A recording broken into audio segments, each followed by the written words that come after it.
pembelaan Melayu yang terus dibohongi. Bekas Perdana Menteri Tun Dr. Mahathir Mohamad berpendapat bahawa kononnya hanya beliau seorang sahaja yang dapat menyelamatkan orang Melayu daripada penindasan dan kezaliman. Tetapi beliau nampaknya mudah lupa. Kadang-kadang sengaja dilupakan bahawa beliau adalah pemimpin yang gagal menyatukan orang Melayu. Proklamasi Melayu yang dicetuskan Tun Dr. Mahathir dilihat sebagai usaha menjatuhkan kerajaan perpaduan yang diterajui Datuk Seri Anwar Ibrahim.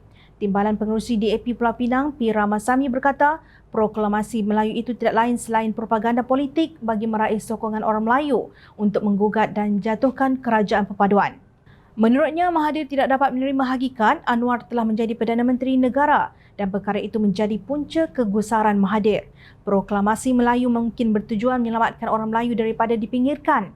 Namun, sekiranya kita melihatnya dengan lebih teliti, ia bukan untuk menyelamatkan orang Melayu, tetapi bermotif untuk menjatuhkan kerajaan perpaduan di bawah pimpinan Anwar. Ramasamy yang juga timbalan Ketua Menteri 2 Pulau Pinang berkata, pengisytiharan proklamasi Melayu itu merupakan program menumpukan 12 perkara untuk menyelamatkan orang Melayu di negara ini.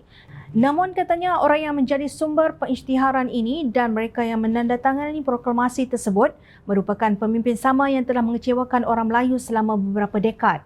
Mahathir walaupun menjawat jawatan Perdana Menteri selama 2 penggal, beliau tidak pernah berusaha secara serius untuk meningkatkan taraf sosial dan ekonomi masyarakat Melayu. Namun, sebagaimana seluruh dunia sedar, retorik perkauman dan agama telah digunakan serta dimanipulasi oleh Mahathir untuk memperkayakan ahli keluarganya dan kroninya. Sekiranya Mahathir dan pemimpin PAS begitu tekad untuk memartabatkan orang Melayu, apa yang telah mereka lakukan selama ini? Mahathir adalah Perdana Menteri dengan kuasa diktator maya selama lebih 22 tahun. Mengapakah beliau tidak melakukan sesuatu yang memberi impak untuk meningkat taraf sosial dan ekonomi orang Melayu sepanjang beliau berkuasa, ujarnya. Jelas sekali usaha tersebut dilihat sebagai cubaan untuk mengganggu-gugat kemasukan pelaburan ke dalam negara yang dilihat semakin rancak. Keyakinan pelabur dari negara luar terhadap kepimpinan kerajaan perpaduan dan keyakinan jaminan pembangunan pesat ekonomi negara sepatutnya disambut baik kedua belah pihak termasuk pembangkang. Namun, apa yang berlaku pembangkang cuba merosakkan pembangunan ekonomi negara selepas mereka sendiri gagal ketika berkuasa. Sejak pilihan raya umum ke-15, PRU15 sehingga hari ini, pelbagai usaha cuba dilakukan oleh PN dan PAS untuk menumpangkan kerajaan perpaduan melalui isyarat pintu belakang seperti yang dilakukan ketika langkah Sheraton.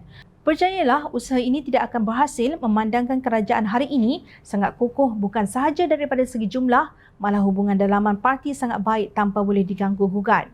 Kedah, Kelantan dan Terengganu dilihat semakin teruk. Terdapat kawasan yang tidak ada bekalan air termasuk pada hari raya, masalah air kotor yang tidak berpenghujung walau kerajaan pusat telah memberi peruntukan besar untuk menyelesaikan isu ini. Daripada terus berpolitik adalah lebih baik pembangkang menyelesaikan masalah utama yang membelenggu rakyat di negeri mereka atau mereka pula yang akan digulingkan rakyat. Kemiskinan orang Melayu di negeri berkenaan sangat dahsyat dan tidak terbela sehingga terpaksa berhijrah ke bandar-bandar besar dan ke Singapura untuk mendapatkan pekerjaan dengan gaji yang lebih baik. Ternyata PAS di bawah pimpinan presidennya, Tan Sri Abdul Hadi Awang, agama hanyalah suatu alat untuk memastikan ia kekal relevan kepada orang Melayu. Justru Mahathir dan Abdul Hadi boleh terus mengulangi mantra keruntuhan kerajaan perpaduan kerana itu adalah hak mereka untuk berbuat demikian. Namun sayang, mereka secara tidak sengaja sedang melondehkan sifat sebenar proklamasi Melayu. Nokta.